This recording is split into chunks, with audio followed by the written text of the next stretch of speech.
folks, and welcome to Subjective Thoughts. And our book for today is Ready Player One by Ernest Cline, published by Arrow Books. Now there is murder, attempted murder, danger, fighting, and a lot of internet bullshit. So if you are in any way squeamish, you have been warned. Also, spoilers. Alright, so first I'll start with this is maybe a duology, because I think I've seen this before, but I forgot that there's a second book, Ready Player 2, which continues what happens in this book. So I don't know if there'll be more or if it's just these two, so it's possible this is a duology. I'm not sure. Okay, now on to the book. So this is another one in my pile of I started reading a long time ago and I never got back to. I'm trying to finally get down and finish all of those books. Now this one I started in February 5th. I think it said February on Goodreads. 2018, and I finished today, ironically December the 5th, 2025. Yeah, a long fucking time. But to be fair, I wasn't that far in when I dropped it, so I didn't forget too much. Oh yeah, I reread, because I read like 18 pages, I think, and that was it. So I just went back, reread all of that, and continued. Okay, now on to the story. So first, this is, I don't know if this would qualify much as science fiction, but maybe kind of. So basically, it's not the so far future. The world is, the usual shit, the pollution, overpopulation, the poverty, you got a big evil corporation. Of course! Shocking, I know. And, not great times. But, a man named James Holliday has created this thing called the Oasis. It's online, it's this huge world. It has replicas and buildings and many things inside, well, the internet. I think there's a game that's kind of like that. Real life something. It's kind of the same idea, but here it's way more advanced than I think what we have now. So yeah, there's this world, so a lot of people log into the Oasis in order to escape real life. Because a lot of them, even, you see, they live in these kind of trailer homes piled on top of each other because of the, again, poverty. So everyone loves the Oasis, but of course this one IOI evil corporation wants to buy it, the usual shit. Anyway, the creator of the Oasis, James Holliday, who owns what do you call it, studio that created it? It's like GGC. Garigorous Games Studios, I think it was. I don't think I got the first word correctly. I should have looked it up. But anyway, now James Holliday is very sick. He knows that he's about to die. Now, he has no heirs. He has no siblings. He has no one. He's never been married, doesn't have children. So what he does is he creates this hunt, this big game that he leaves behind. He leaves a message, sends it to news feeds and everything, so people they have to find 3 gates and then reach the egg. And then whoever wins gets his studio, becomes the owner of it, the owner of the Oasis, and also gets his billions, basically. And so it is announced, there's a scoreboard, there's everything. And of course, the whole world goes wild. Like, holy shit, so many millions, everyone wants it, obviously. So the hunt begins. we have, here they have these like gunters, egg hunters, basically. So the hunt begins, everyone's looking for clues, studying Holliday's life, everything he was interested in, all of that. But for 5 years, fuck all happens. No one seems to find any clues. The people that were really looking and were popular are getting mocked. Until 5 years after, suddenly there's a change. There's the first place on the scoreboard. People going wild. And then we get to our protagonist, Wad Watts. Or Wad Owen Watts. He is, when he was, how old would he be? He almost turns 18. I think he was 14. No, wait, a little younger when the hunt started. Well, him and a lot of people. And he, like them too, has been studying Holliday's life and trying to find the egg.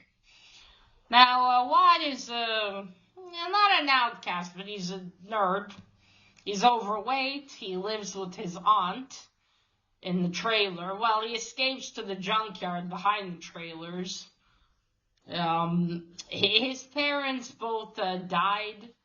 His dad died when I think he tried to rob something, I believe it was. And his mom, I can't remember now what she died of. Either she got sick or something. But yeah, he lost both of his parents. His dad was a comic book fan, so that's why he's called Wad Watts, like Peter Parker. He wanted him to have, I forgot what it was called, but you get it. So, that's Wad. He goes to school in the Oasis. You're able to do that. Well, basically like, homeschooling in a way, but through the computer in a virtual class. So he too, like everyone, dreams of getting out of that life, winning the egg hunt. He has his best friend H. And he searches until, one day suddenly he, finally finds the answer to where to find the first key, the first key. It's actually on the planet Lotus, which is, where he goes to school. So he goes to this one place on the Lotus, he finds the, key, or a cave where the key is. And actually in there he finds Artemis. Now she is another gunter. She's actually famous, she has a blog and everything, and he's a huge fan of hers. And actually kind of has a crush on her as well. Well, not kind of, he has one. So apparently she discovered the location of the first key already, but couldn't pass the game that you had to play in order to get the key.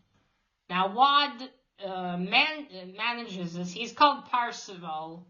Parzival.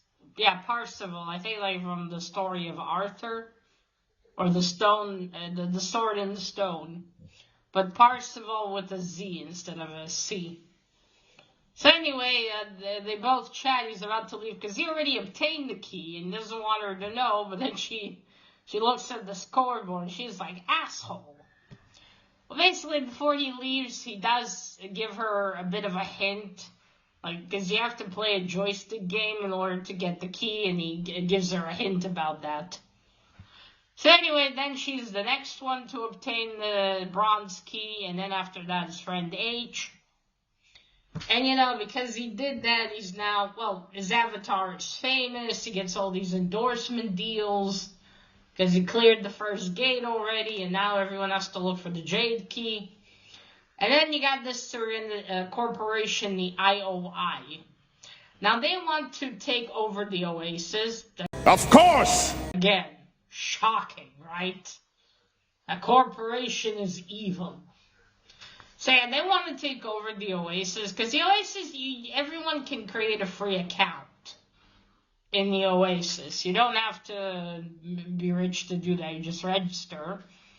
Now, aside, if you want to do things, you do have to pay for them in credits. But, you can still wander around. Anyway, they want to take it over and basically make it so that people have to pay a monthly fee in order to be in the Oasis. And of course, after that, they would probably bump up the prices to other things and do other sort of shit. Which I found funny, because the reason the Oasis is so successful is because people can log into it for free. And you start charging it, I mean, based on the status of the world, now this is somewhere in America. Looks like people don't have money, so who do you expect would be able to log in then? How many rich people did they have there that would be able to afford it? Well, basically, the whole clans of Gunters want to stop them. No one really likes the IOI. So anyway, the IOI sends emails then to the top 5.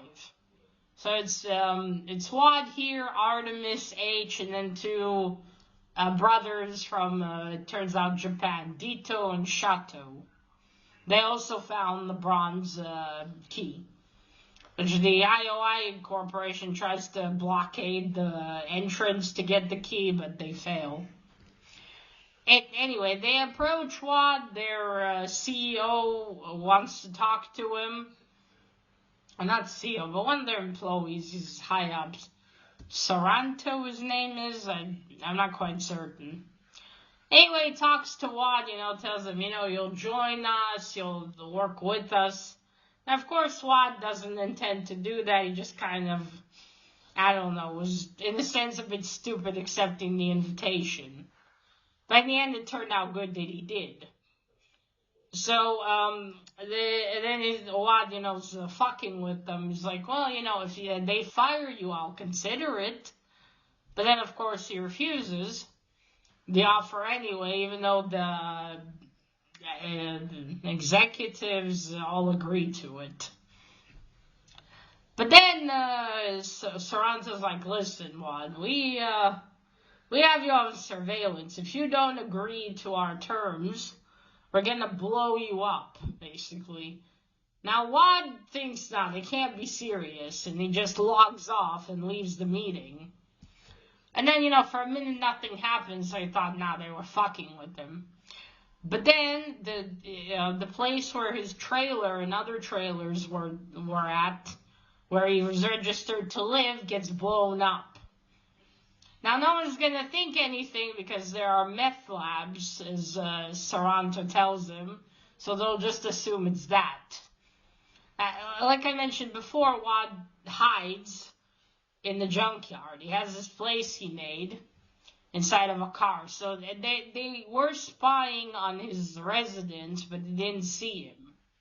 They didn't see him leave. Now, not only does his aunt, even though he didn't like her, dies, so does her boyfriend and other families that live in that trailer. And also his sweet neighbor that he liked, an old lady. So Wad's like, shit. So then he contacts H, tells her what happened. It's like, oh God, what's gonna happen? H is like, do you want me to send you some money, dude? And he's like, nah, it's okay, I'll manage. So Wad waits a day inside the junkyard. He gets endorsement money. And then he buys a ticket and gets out of the junkyard. And goes to live in another city. He gets himself a tiny apartment. And then basically continues to be a hermit in a way. He's just cooped up in there doing everything to find the next key. And with each key, there's a riddle. They have to solve the riddle in order to find the location. So even now, though so many have found the bronze key, they still have to continue on to the next one.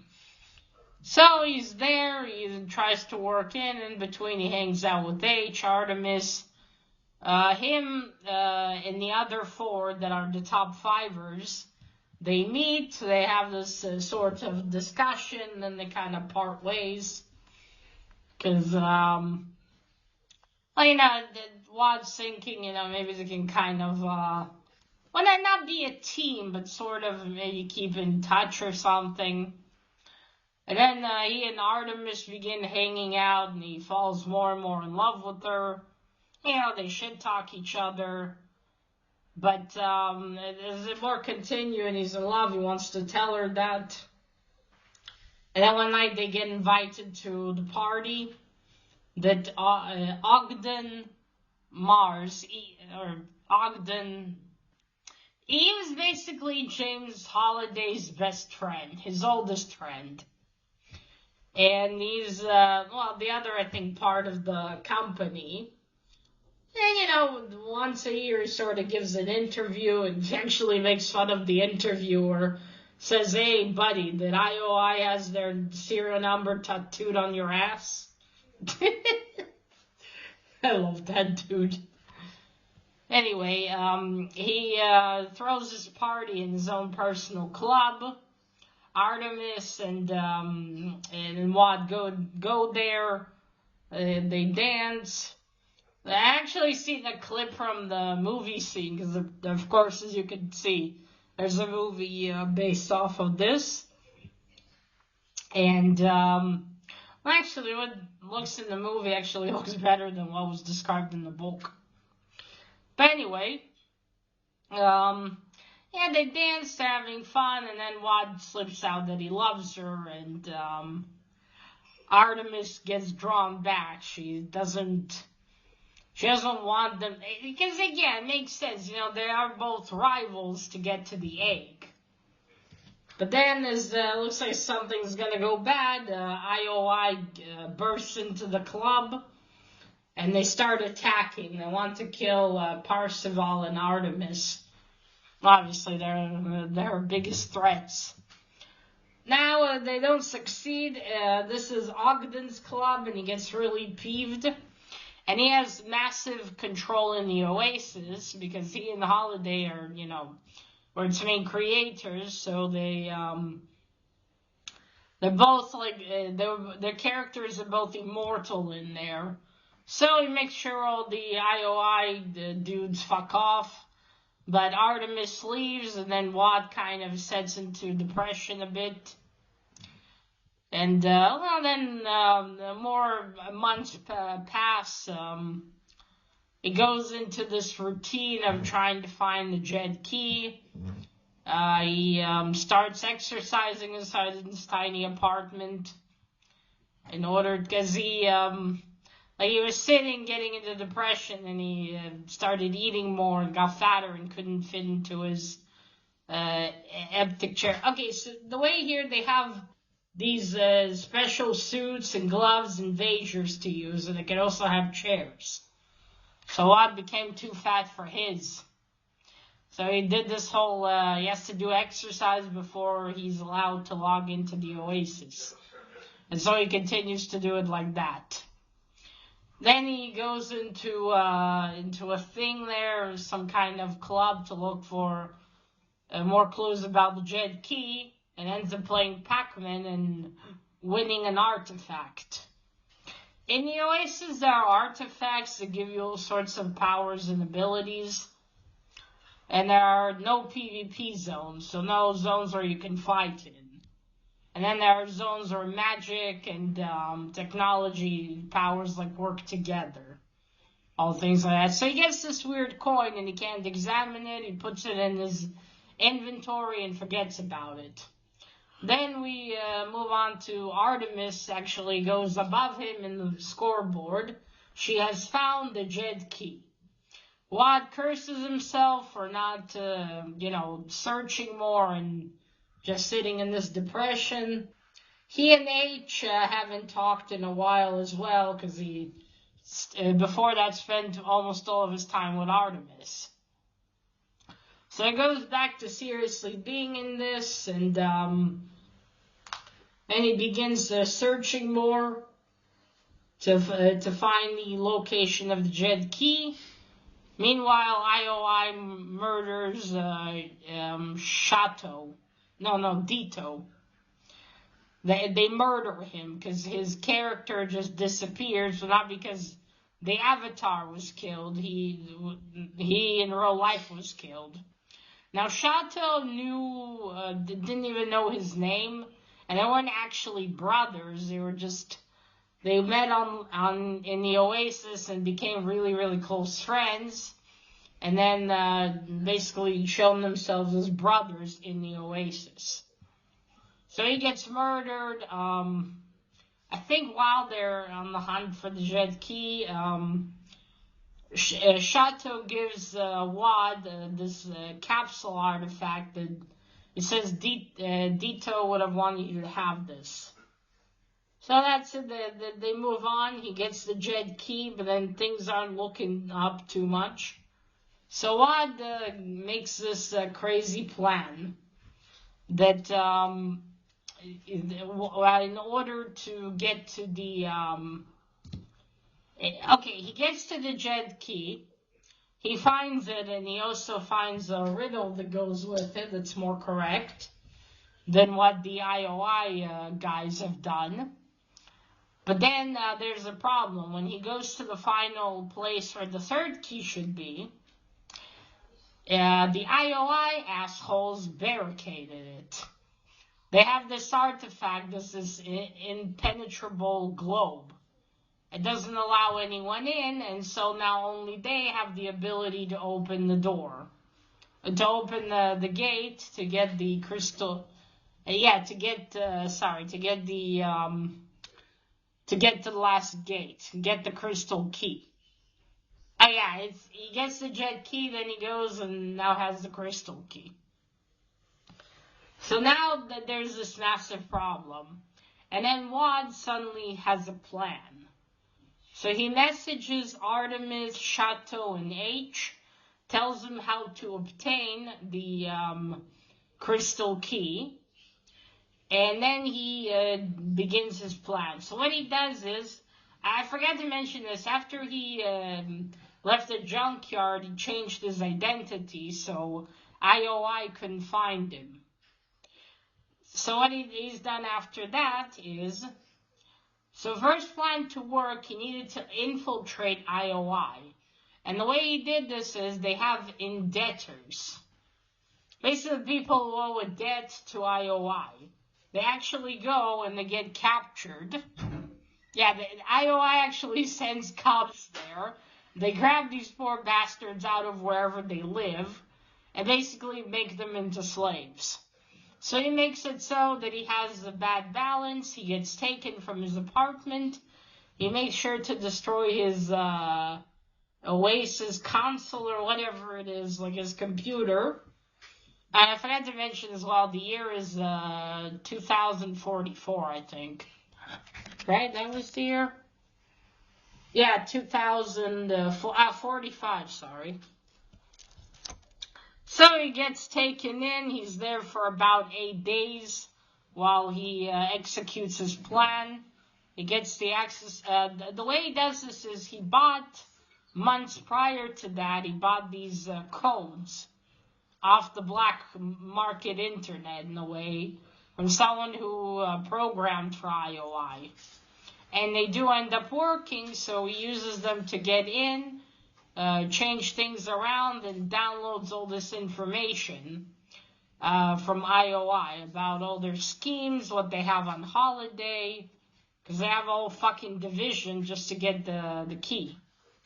Because, you see, Mr. Holiday was smart. He made sure that this corporation wouldn't be able to get the Oasis. You know, if they wanted the rights to it, they would have to win this.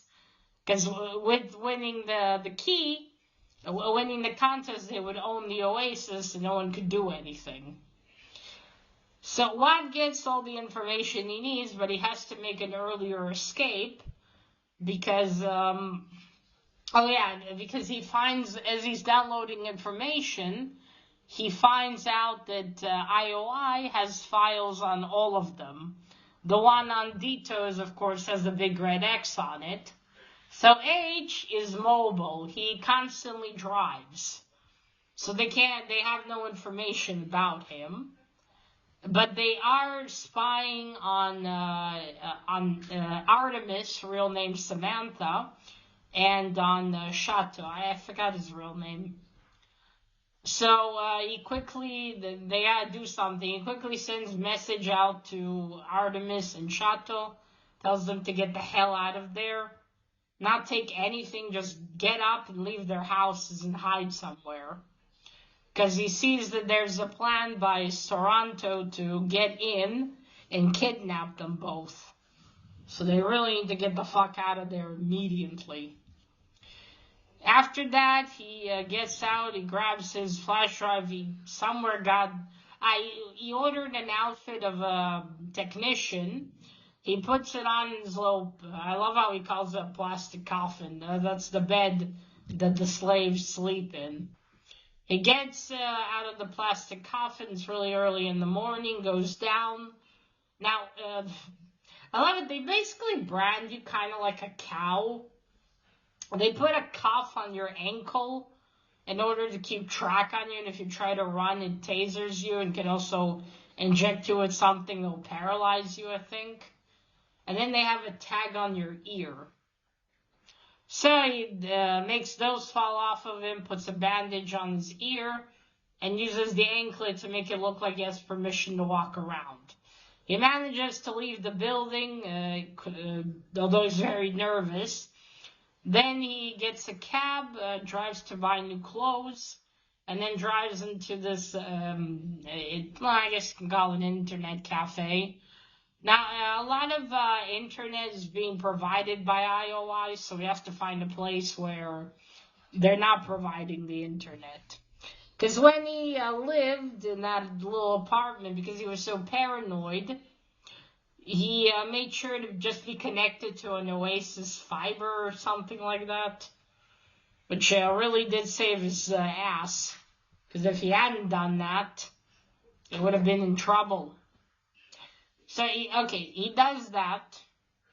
Okay, so now he escapes, he gets into the internet cafe, and he calls everyone. They all meet up in H's hangout lounge, and he finally tells them everything's done, and about the folders, and about everything. Now, Artemis is very angry that he peeked into the folders. She said she wouldn't do it, which, okay, I get it.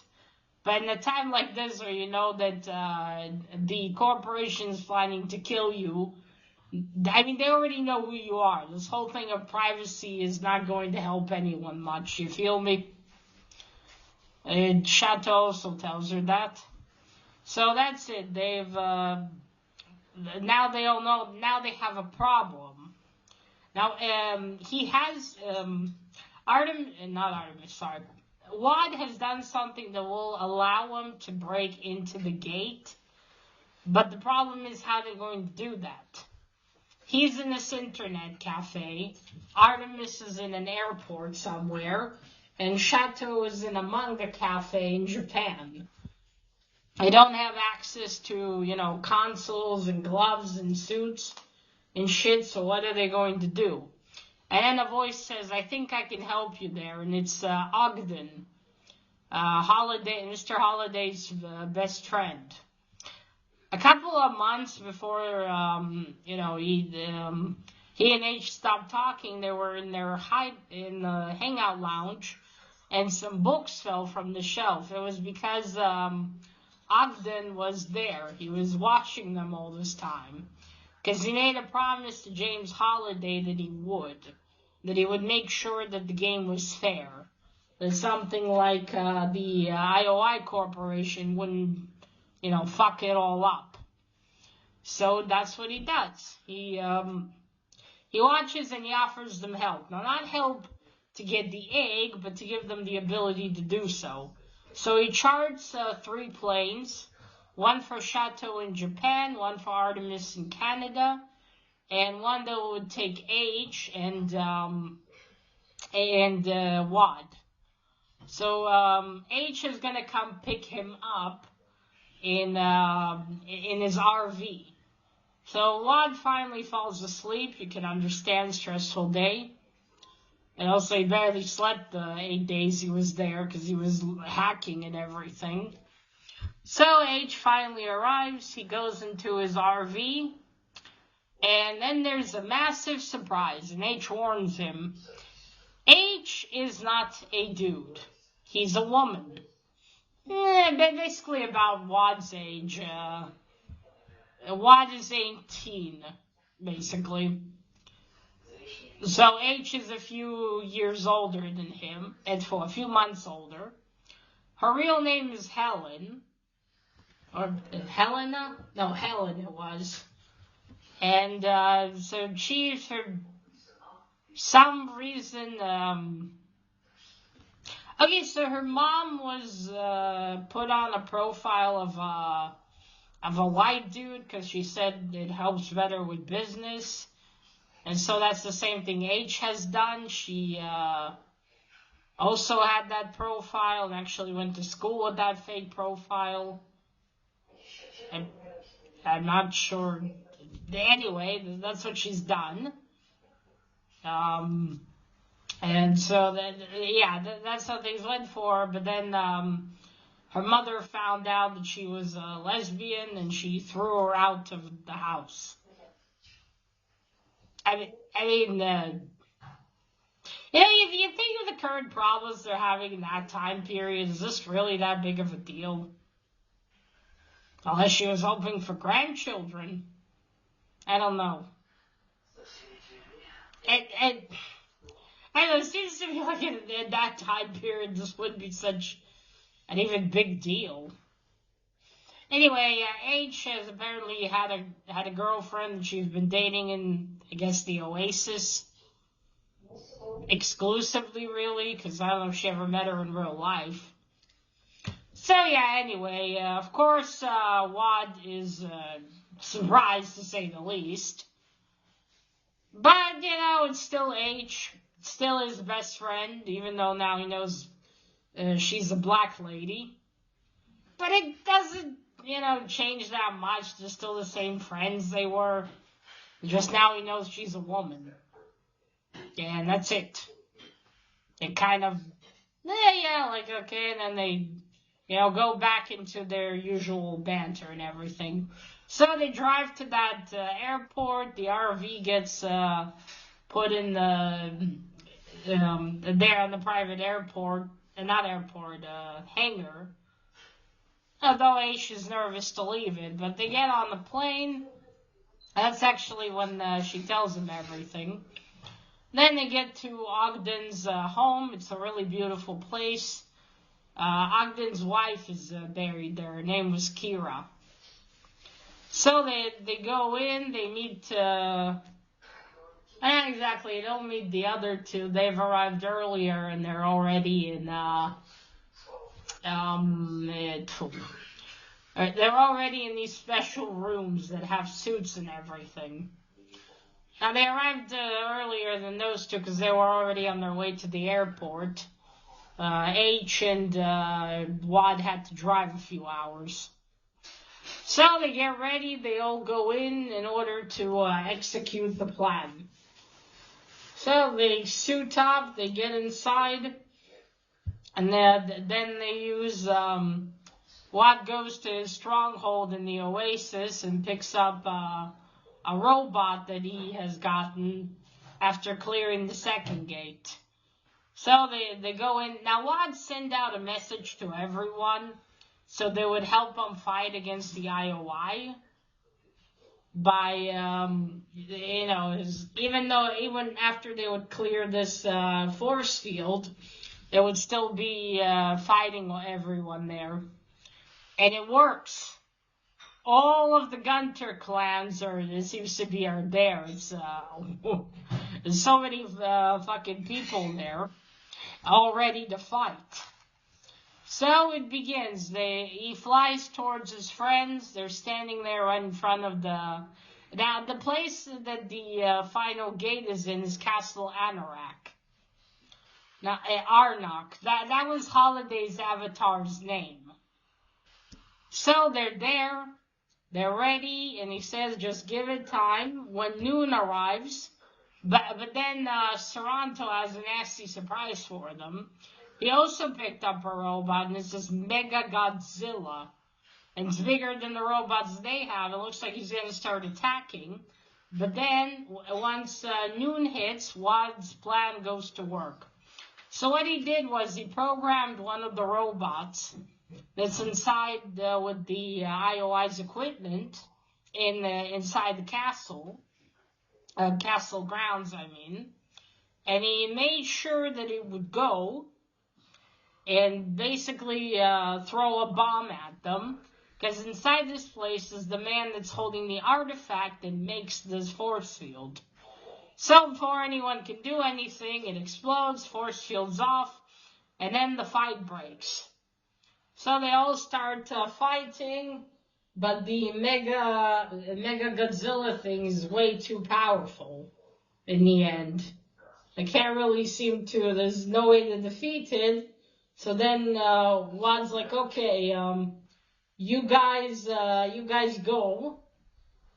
You three go, I'll distract him. But then Shato stays behind, like, no, you go. Okay, I'm too ahead of myself. The reason the IOI Corporation couldn't get into the last to the last gate is because Santoro went in, tried to put in a key, and it didn't work. The reason is you have to have 3 people enter their keys in order to open the gate. So that's why it didn't work, but they would eventually figured it out, so they have to hurry. So H and Artemis get into the gate.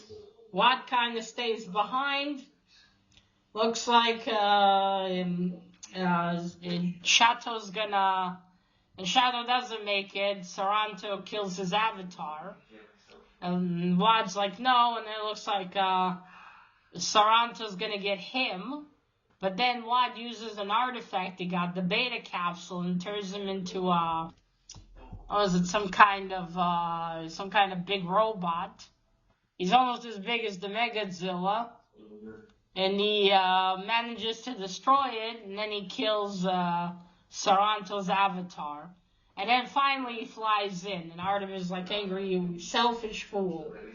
But anyway, they get to it, they all put their keys inside, and they open it. But then an explosion happens.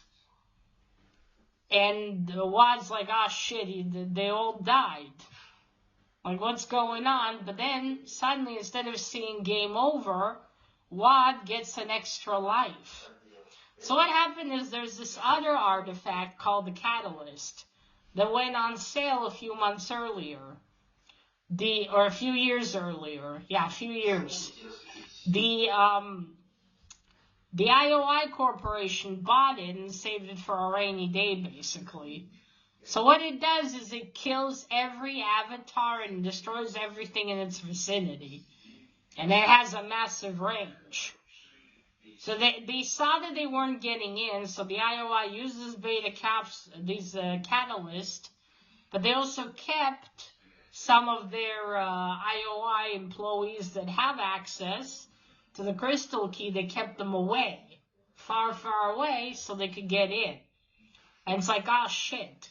So the reason Wad didn't die and got an extra life is because earlier, a few months ago, he played this Pac-Man game in one of Holiday's recreations of his, a pizza place he used to go to. And he played a perfect Pac-Man game and got that coin, but he had no idea what it was for. And since he couldn't remove it from his inventory, he kind of forgot about it. So now he knew what that was. And then his friends contact him because Ogden made sure that they can see into his feed and hear him. And he could hear them. So they ask him about it, and he tells them, they're like, okay, you gotta hurry, because the other IOI agents are right behind you. But he's got nothing on him. He doesn't have his suit, his spells, nothing. So he wanders around, looks for things. He finds a few artifacts. One of his, one of H's, and then he finds Artemis's shoes. Then they give you the ability to fly. So he flies in, about to get into the gate, because a crate's been made. The gate's up top. Before he goes, he promises that once, if he wins, he's going to share the prize with them. He's going to split it evenly between him and the other 3. 'Cause without them, he wouldn't have gotten this far, and they wouldn't get in here. So now, you know, if he wins, he's going to share the prize with them. He's going to split it evenly between him and the other 3. 'Cause without them, he wouldn't have gotten this far, and they wouldn't get in here. So because he couldn't find the second gate where to get the key, and H is the one to send him a hint on how to find it, basically. So then he makes an announcement on his own POV channel on his Oasis account, telling everyone that that's what he'll do. So that's it. He also, before they all started this, he sent everything he had online about what Saranto was planning and what the IOI has done and all that. Basically all of their plans, the bastards. So that's what, it's circulating around now. They killed Dito and what they wanted to do to the others. And that they put the explosives in order to kill Wad. And that's when he reveals his identity too. So that's done. I'm just like, I was joking, right? You didn't have to do that. But anyway, it's done. He goes through the gate, and he ends up finding this video game that he has to play that he's not so good at. And he has to beat Holiday's score. So he begins, his friends help him, they encourage him, but Saranto's like right behind him as well. The other IOI members are there as well. So he manages to get in, then the next thing is he has to play a part in the hunt for the Holy Grail. Or the Holy Grail, the Monty Python movie. He has to play the lines, basically. So he's there, but Saranto's like right behind him, very close. So he really has to step on it. Saranto, like 6 minutes behind him. But basically, he reaches it, he gets into the next stage, and he's basically now in Holiday's office. Or at least how it was described by the movers that went to clear it out. So he goes in, he's got all these old computers, all these systems, and all these tables, they all form an oval shape, the egg. So he goes around trying to turn on the computers. He finds the only one that turns on, he needs to put in a password. Oh, before they went into this as well, Wad asked Ogden, why he and James Holiday stopped talking. And the reason was his wife, Kira. He was also in love with her, and he was jealous when Ogden was the one that ended up marrying her. I guess maybe that kind of still stung, and that's why they haven't spoken. But when Holiday reached out to him, he just couldn't say no to an old friend. So that's how he ended up agreeing to watch over the integrity of the hunt. So he needs to put in like a password, and he puts all these names, but then he remembers that Ogden told him that he would communicate with Kira, he wouldn't communicate much with women, but he would only do it in their D&D games, where she used her character's name. So he puts in the character name, and voila, he gets in. And then he's suddenly back in Arnek's castle, and then Holiday's there. Well, not really, his avatar's there. And he looks at Percival, and then suddenly, he goes in, he puts the egg in this, I guess, a stand for it. Then Holiday appears as Anorak, but then suddenly Percival gets his robes, and Anorak looks like James Holiday again. It's a message that Holiday left before disappearing.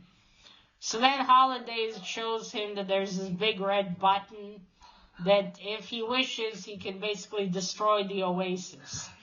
He'll just turn everything off and the Oasis will be gone. All of its coding, everything. I was like, whoa. And he tells Percival, use your power for good in the Oasis.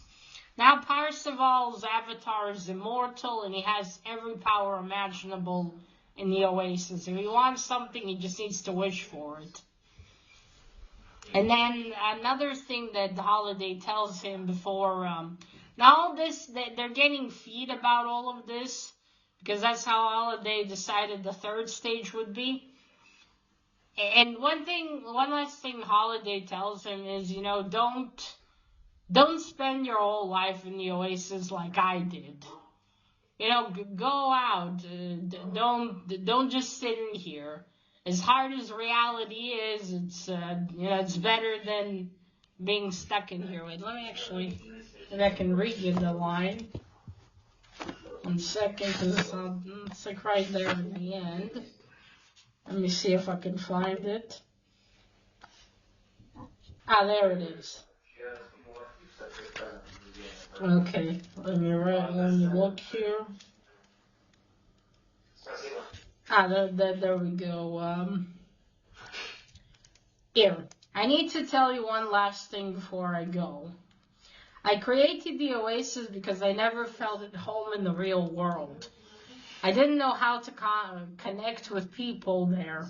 I was afraid for all of my life, right up until I knew it was ending. That was when I realized, as terrifying and painful as reality can be, it's also the only place where you can find true happiness. Because reality is real. Do you understand? And he's like, good. Don't make the same mistake I did. Don't hide in there forever. Oh, hello, Doyle. Sorry. Right, so that's what Holiday leaves him with this last bit of advice. And that's it. He now won the hunt. He's now and on the Holiday's website, his name and everything disappears. And then Parzival is there standing holding the egg and wearing anorak's robes. And that's it. Then suddenly everyone can contact him again. Because Holiday's programming prevented it. And so now everyone knows. So Parzival resurrects their avatars with all of their stuff that belonged to them, and now they're back. I wonder why I didn't at least try to help some of the other ones. But to be fair, there's so many people there who didn't know them. And that's it. Then they see a news feed of Saranto being arrested by the feds. He's got his lawyer with him. And they all get out of there. Oh, by the way, Artemis isn't there logged into her account. So that's it. That's done. Wad gets out of the login room. H and Chateau are having press conferences. And then Ogden tells him that all of Holiday's lawyers are there waiting for him. And Wad's like, can it wait a bit? Can I talk to them later? And he's like, they're your lawyers now. You can make them wait as long as you like. And my lawyer's up there as well. He's a real bulldog. He'll protect you. And so he wants to go see Artemis. She told him that she's waiting for him outside. So he goes out into this little labyrinth in Ogden's home. And then they sit down. Or he meets her. Now, Artemis didn't want to meet him. She said, you wouldn't understand, what if I'm disfigured or, you don't really know me. And as I was reading that, I just thought, oh, holy shit. Is she working for the IOI or something? Does she has serious burns? Is she badly crippled? At least somewhat crippled or something? I was like, geez, what could it be? I honestly thought more that maybe she was somehow working with the IOI. Which didn't seem likely, but still. Because she said, you wouldn't like me if you met me in real life. And the whole thing was she just has a big birthmark on her face. Now, I get it. For some people, obviously, they're made fun of because of it. But it's like, dude, that's it. No burns or something? I thought it'd be more gruesome.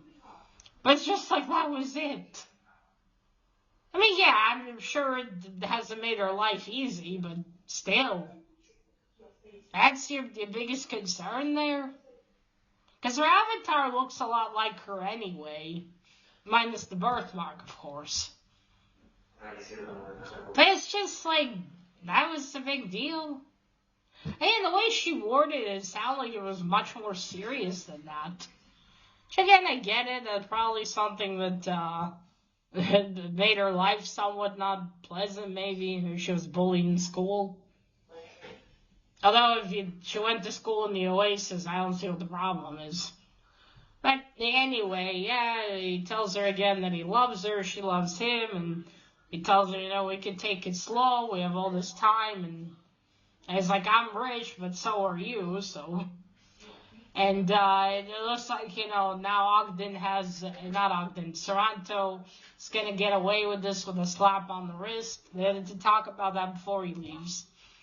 But it's like, okay, now they have a lot of money too, so they can, hire lawyers to put him in jail.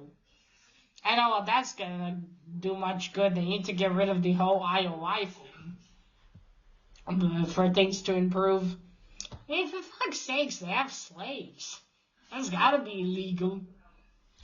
And so that's it. Now they have, the rest of their lives. And Wad finishes with saying, for the first time, he's happy that he's not in the Oasis.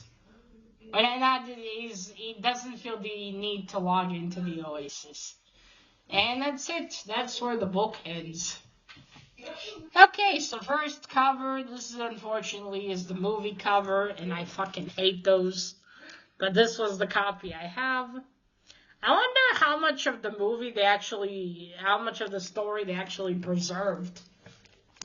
Because usually they tend to turn it into this teenage flick thing, and it's not really much like. They've done it with Warm Bodies as well. The book is much better in my opinion. Here I don't know, I haven't seen it. Maybe they changed some things. I would imagine they did, because there's, again, I've seen some clips and music videos, and there's Artemis on a motorcycle, even though I don't think she ever has one in here. Like, there's no scene of them in the Oasis on motorcycles. So I'm guessing they must have made changes in here. Say, I don't like the movie cover. I don't know how the movie is. Maybe it's good, maybe not. Because they usually just tend to not keep a lot of the stuff in. Okay, on to the story. So, this was a nice story. I did enjoy it. To be fair, there's a lot of 80s references, and I'm not American, and I was born in the mid-90s, so a lot of all this stuff they were excited about flew over my head. But basically, Wad's generation studied all this shit thanks to the hunt for the egg. So I guess in a way, Holiday brought back the 80s. He grew up in the 80s. He was a kid. That's why he loved it so much. He had a lot of good memories. And so yeah, that's basically it. There's not much, I guess more cyberpunk kind of stuff where it's, a cruel world and you hide and you pay with credits and all that. It's more kind of, things are pretty shit, but still you pay for things and basically just live where you live. The world itself, I suppose, outside of the Oasis is pretty much a little lackluster. Not much of, seeing how things work. Is there anyone that can help or anything like that? I suppose you could say Mr. Holiday helped by giving people the Oasis, but, if people just sit all day and spend time in the Oasis, they don't actually do much outside in the real world. I don't remember. Maybe there is an overpopulation, because how would there be if, people are in the Oasis all day? I doubt they do much fun activities outside, if you know what I mean.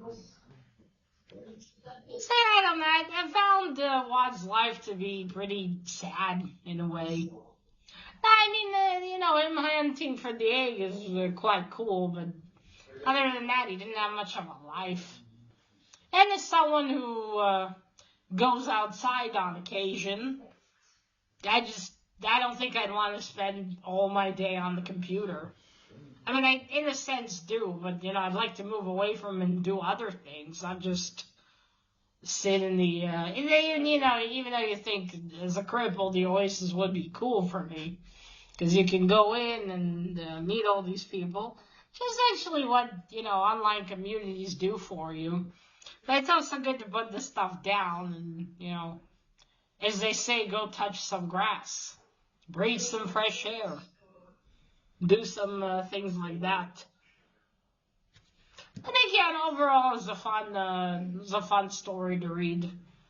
I feel like, these, I guess, can't really say this is sci-fi though, so I don't know if to call it a sci-fi story would be right. It's more,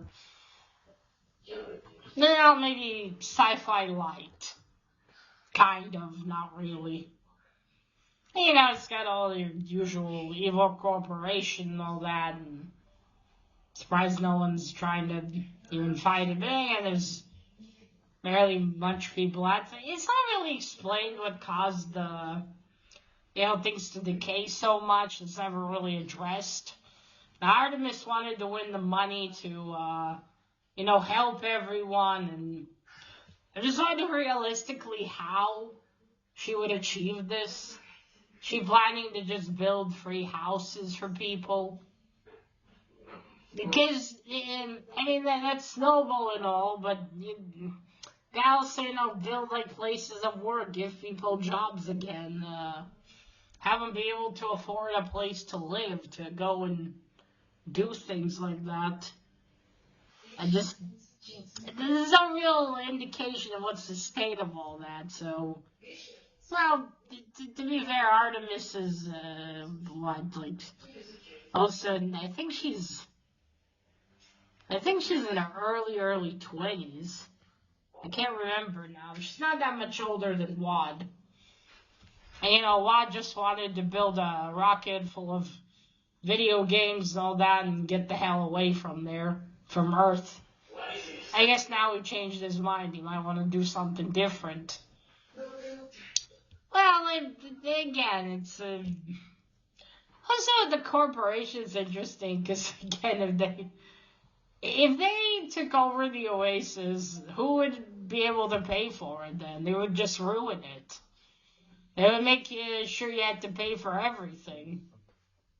Well, what gaming company actually does that, where they have you pay basically for everything? It would be kind of like that. Who would enjoy it then? Only the super rich, and by the looks of it, there aren't that many of them in the story.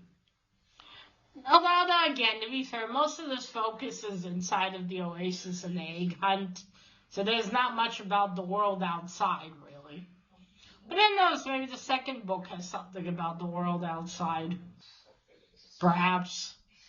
I might read it at some point, but again, if you like, stories about games inside the internet, and you love 80s stuff, I think this might be the book for you. I enjoyed it, but I guess as a non-American and not an 80s child, I can't really, and they're not relate, but, all the 80s stuff that they played through and talked about, I don't really get. But that's it. This was Ready Player One. Let me know what you thought about it. What you thought about the movie as well if you watched that one. And remember, collect what you're passionate about and share it on YouTube. Bye!